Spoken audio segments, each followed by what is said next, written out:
আন-নাখলাতু খেজুর গাছ।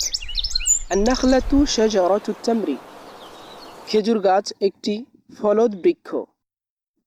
জিযউহা তাওয়ীল এর কাণ্ড লম্বা। রাসুহা কাবীর এবং শীর্ষ অংশ বড়। ফিহি সাআফুন আখদারু গাছটির মাথায় সবুজ পাতা থাকে।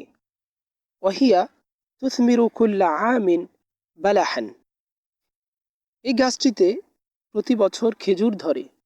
লাউনুহু আহমারু আও আসফারু আলা হাসাবি নাওইহি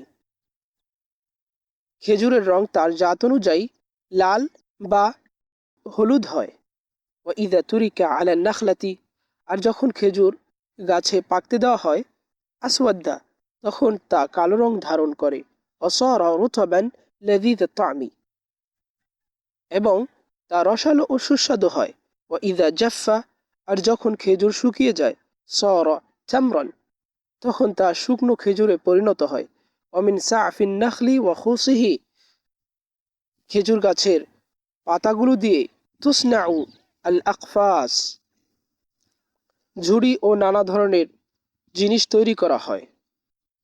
ওমিন আল লিফি এবং এর আঁশ দিয়ে তু'মালুল হিবাল রশি ও বিভিন্ন প্রয়োজনীয় সামগ্রী তৈরি করা হয়।